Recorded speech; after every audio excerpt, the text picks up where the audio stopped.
So hello everyone, welcome once again to this channel. I hope so you all are doing well. चलिए आज की class को start करते हैं। आज का हमारा टॉपिक है फाइलम सिलेंट्रेट, जिसको सिलेंट्रेटा भी बोल सकते हो, और इसका दूसरा नाम निडेरिया भी होता है ना? क्या होता है? निडेरिया।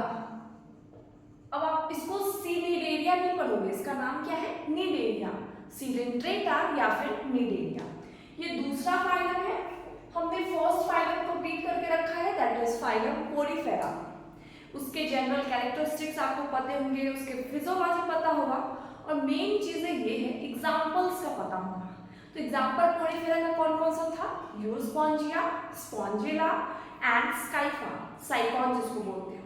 तो आपको कॉमन नेम भी याद रखना है और साइंटिफिक नेम भी याद रखना है, क्योंकि क्वेश्चन में आपको कॉमन नेम दे देगा, साइंटिफिक नेम से भी मैच कराने के लिए दे सकता है ना? चलिए, अब इस फाइलम के फर्स्ट मैं हैबिटेट आपको बताऊंगी और उसके बाद जनरल कैरेक्टरिस्टिक्स पहले आपको खुद से लिखना है, फिर मेरे लेक्चर को आगे देखना है। क्लियर? चलिए, हैबिटेट की बात करते हैं, यानी कि इस फाइलम के जो ऑर्गेनिजम्स बिलोंग करते हैं वो रहते कहाँ पे हैं, इसके बारे में। तो ये एक्वेटिक है। कौन कहाँ पे रहते हैं?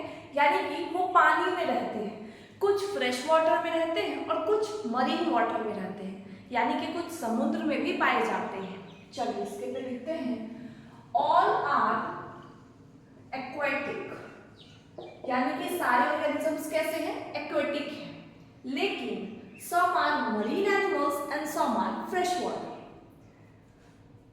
Some are marine and some are freshwater. अब मरीन का मतलब आपको पता है, यानी कि समुद्र में पाए जाने ऑर्गेनिजम्स। क्लियर? अब आपको ये डाउट होगा कि मैम यहाँ पे सिलेंट्रेटा तो हम जानते हैं कि सिलेंट्रेटा फाइलम का नाम है, लेकिन इसका नाम निडेरिया क्यों रखा गया, दूसरा नाम?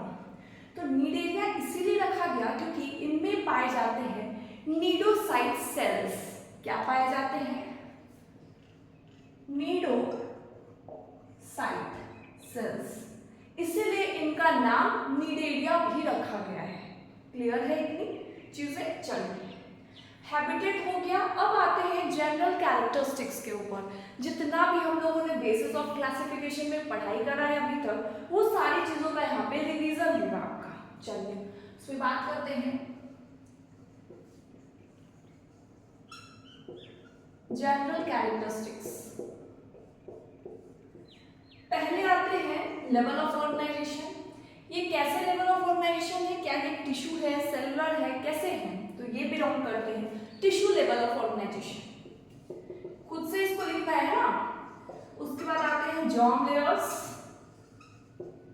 Coelom, segmentation, notochord, body plan.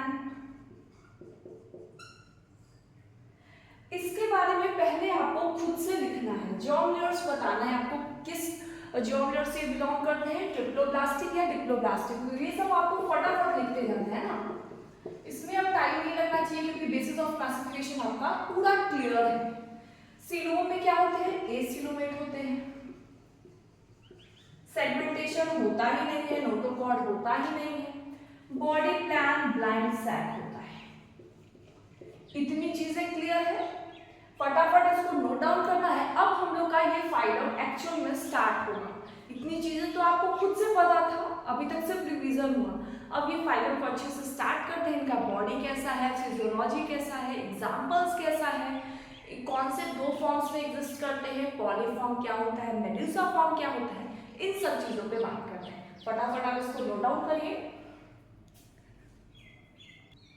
इनमें हमारा एक पॉइंट छूट गया है, दैट इज सिमेट्री। इनका सिमेट्री कैसा है? तो रेडियल सिमेट्री पाया जाता है। अब किसी को ये डाउट तो नहीं है कि रेडियल सिमेट्री क्या होता है, क्योंकि आपको अच्छे से बताया गया रेडियल सिमेट्री क्या होता है, बाइलेटरल सिमेट्री क्या होता है। जैसे मान लो रेडियल सिमेट्री का मैं एक एग्जांपल देती हूँ, जैसे ये एग्जांपल, मान लो ऐसा कोई ऑर्गेनिज्म है, क्लियर, यहाँ पे एक सेंट्रल एक्सिस है इसका, हाँ ना। अब इसको आप ऐसे बांट लो, ऐसे बांट लो, ऐसे बांट लो, ऐसे बांट लो। ऑर्गेनिजम्स दो पार्ट में, इक्वल पार्ट में डिवाइड हो जाते हैं, चाहे आप किसी भी सेंट्रल एक्सिस से इसको डिवाइड करो। समझ में आ रहा है? तो इस टाइप के सिमेट्री को क्या बोलते हैं हम लोग? रेडियल सिमेट्री बोलते हैं। एक पॉइंट इसमें और ऐड करना है कि सीलेंट्रेटा के जितने भी ऑर्गेनिजम्स होंगे, जितने भी ऑर्गेनिजम्स इस फाइलम से बिलोंग करते हैं, ये या तो सेसाइल होंगे और या फिर ये फ्री मूविंग हो सकते हैं। अब इसका मतलब क्या है, ये एनसीईआरटी में दिया गया है, इसलिए मैं आपको बता रही हूँ, है ना। तो इसको मिटाते हैं और लिखते हैं।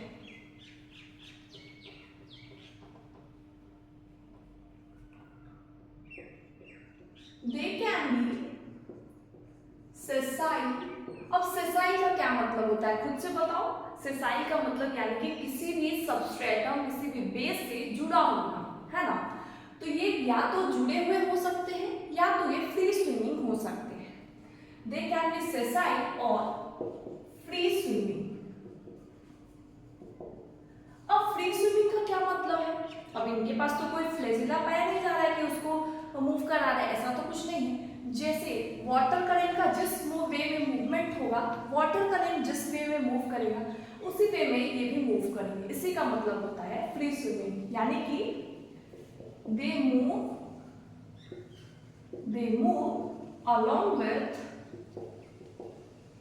water current।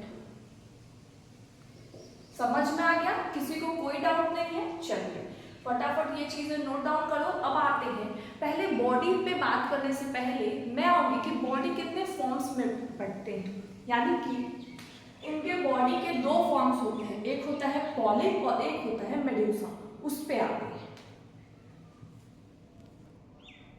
चलिए इसको मिटाते हैं।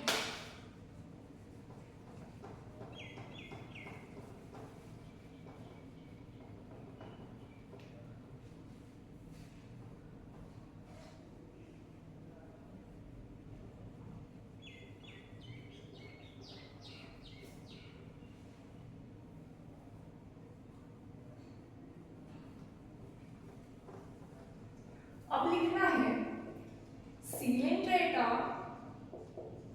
बॉडी। अब देखो सीलेंट्रेटा का अगर स्पेलिंग रॉन्ग है तो खुद से सही लिख लेना ना। Coelenterata body exist in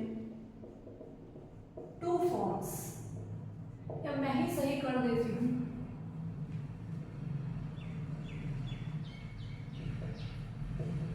Coelenterata के बॉडी जो होते हैं वो दो फॉर्म्स में एग्जिस्ट करते हैं। अब इसका मतलब क्या है? एक आता है पॉलिप और दूसरा आता है मेड्यूसा। उस पे बात करते हैं।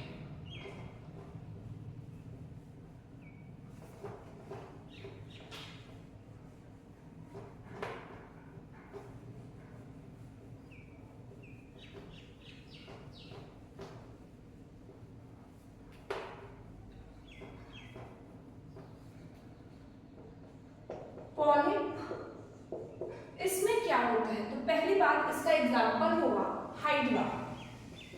इसका एग्जाम्पल क्या होगा? हाइड्रा। हाइड्रा का शेप आप जानते हो,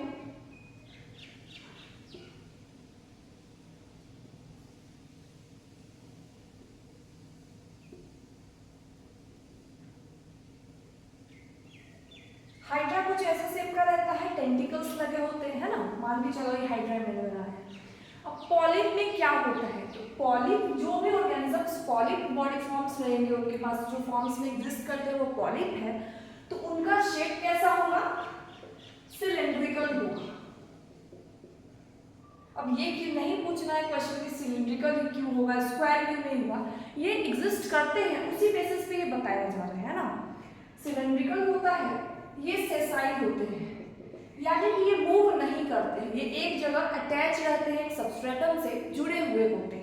तो दो बातें हमें पता चला। एक क्या होता है, अगर कोई ऑर्गेनिज्म सीलेंट्रेटा से बिलोंग करता है और उनके बॉडी फॉर्म्स पॉलिप में एग्जिस्ट करते हैं तो उनके पास क्या होगा? सिलिंड्रिकल बॉडी होगा और वो सेसाइल होंगे। अब रिप्रोडक्शन कैसा करेंगे? तो एसेक्सुअल रिप्रोडक्शन करेंगे। समझ में आ गई इतनी चीजें? इसमें किसी को कोई डाउट नहीं है? चलिए अब आते हैं मेड्यूसा क्या होता है।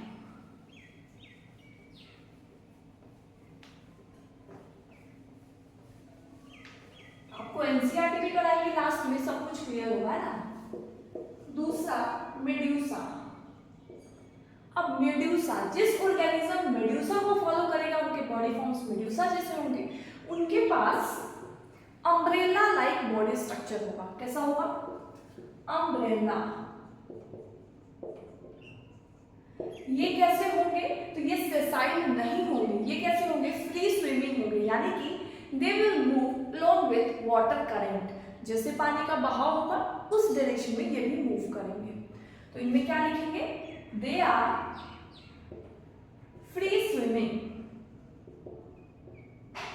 फ्री स्विमिंग का मतलब आपको लिख लेना है, they move along with water current.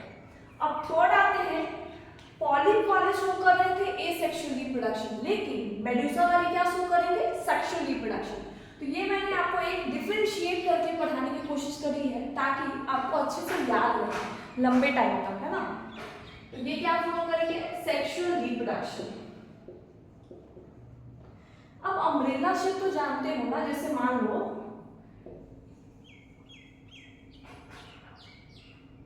इस शेप का ऑर्गेनिजम्स होंगे। इसका एग्जांपल में आता है जेलीफिश, और पॉलिप वाले में एग्जांपल आता है हाइड्रा। इसके साइंटिफिक नेम पे भी आएंगे, अभी बस आपको क्या याद रखना है कि हाँ ये ऑर्गेनिजम्स आते हैं, साइंटिफिक नेम पे आएंगे हम लोग। अब कुछ ऑर्गेनिजम्स ऐसे भी होते हैं जो पॉलिप और मेडुसा दोनों में एग्जिस्ट करते हैं, यानी कि जब मन करा पॉलिप में, फिर मन करा तो मेडुसा में, मेडुसा से पॉलिप, पॉलिप से मेडुसा। तो इन लाइफ फॉर्म्स में भी एग्जिस्ट करते हैं कई ऑर्गेनिजम्स। तो इसी चीज को क्या बोलते हैं? अल्टरनेशन ऑफ जनरेशन, यानी कि मेटाजेनेसिस। इसके बारे में हम लोग पढ़ेंगे। तो आप क्या करना है, फटाफट इसको नोट डाउन करना है, फिर आते हैं अल्टरनेशन ऑफ जनरेशन। चलिए इसको मिटाते हैं और लिखते हैं अल्टरनेशन ऑफ जनरेशन।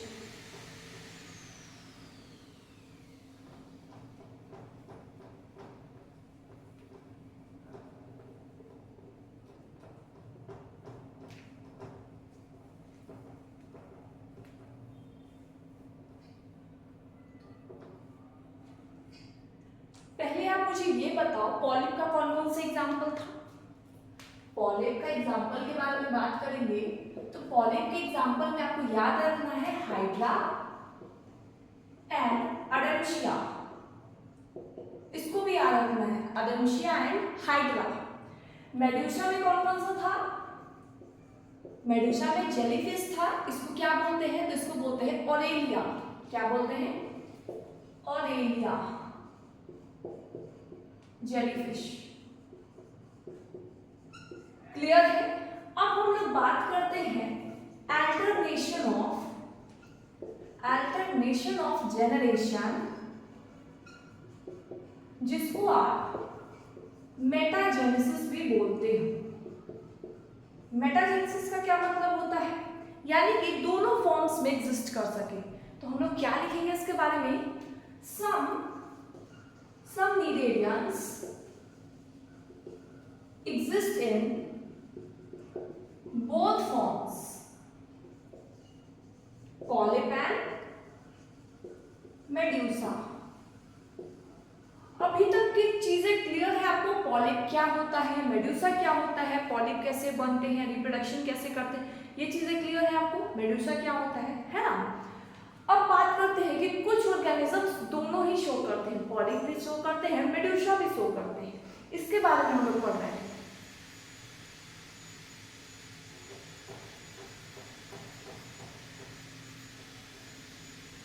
उसको पॉलिप फॉर्म से मेडुसा में जाना है। तो आप इस क्वेश्चन का आंसर करोगे कि क्या वो सेक्सुअल रिप्रोडक्शन करके जाएगा कि एसेक्सुअल रिप्रोडक्शन करके जाएगा। आपका आंसर आना चाहिए, क्योंकि देखो पॉलिप में क्या होता था? सिर्फ और सिर्फ एसेक्सुअल रिप्रोडक्शन होता था। तो अगर पॉलिप से मेडुसा में बनना है तो क्या करना होगा? एसेक्सुअल रिप्रोडक्शन, क्योंकि पॉलिप तो हमेशा एसेक्सुअली रिप्रोड्यूस करेगा। तो इसमें कंफ्यूजन नहीं क्रिएट करना है कि अगर पॉलिप से मेडुसा में कन्वर्ट होगा तो सेक्सुअल रिप्रोडक्शन होगा। नहीं, हमेशा पॉलिप एसेक्सुअली ही रिप्रोड्यूस करता है। तो अगर पॉलिप से मेडूसा भी बनेगा तो एसेक्सुअल रिप्रोडक्शन के ही थ्रू बनेगा। इतनी चीजें क्लियर हो रही है बात? तो इसमें क्या होगा? Asexual reproduction. लेकिन अगर मेडूसा से पॉलिप बनाना है, यानी कि मेडूसा क्या करता था? सेक्सुअल रिप्रोडक्शन करता था। सेक्सुअल रिप्रोडक्शन कर रहा है मेडूसा, तो उसको पॉलिप में कन्वर्ट करना है, तो वो क्या करेगा? सेक्सुअल रिप्रोडक्शन करके कन्वर्ट कर देगा। तो ये चीजें बहुत इंपॉर्टेंट है कि अगर पॉलिप से मेडूसा बनाना है तो क्या करना चाहिए? सेक्सुअल रिप्रोडक्शन की एसेक्सुअल रिप्रोडक्शन। तो ये कॉन्सेप्ट क्लियर हो गया? इतनी चीजें ही बस पढ़नी थी इस टॉपिक में। इसके बाद एग्जांपल्स पे आते हैं कि कौन से ऐसे ऑर्गेनिजम्स हैं जो दोनों फॉर्म्स में एग्जिस्ट कर रहे हैं। तो इनके एग्जांपल्स में आए तो बात करते हैं फाइसीलिया, ओबेलिया। क्लियर है? चलिए, तो आई होप आपको इतनी चीजें क्लियर हो गई है। अब हम लोग आएंगे बॉडी के ऊपर कि बॉडी कैसे होते हैं इन ऑर्गेनिजम्स में जो बिलोंग करते हैं इस फाइलम से, उनका बॉडी कैसा होता है। उसके बाद हम लोग आएंगे फिजियोलॉजी पे, बात करेंगे डाइजेस्टिव सिस्टम कैसा है, सर्कुलेटरी सिस्टम कैसा है, नर्वस सिस्टम कैसा है, एक्सक्रीटरी सिस्टम कैसा है, रेस्पिरेटरी सिस्टम कैसा है। तो पहले आप इसको बना लो अच्छे से, फिर हम लोग आते हैं इसके बॉडी पे।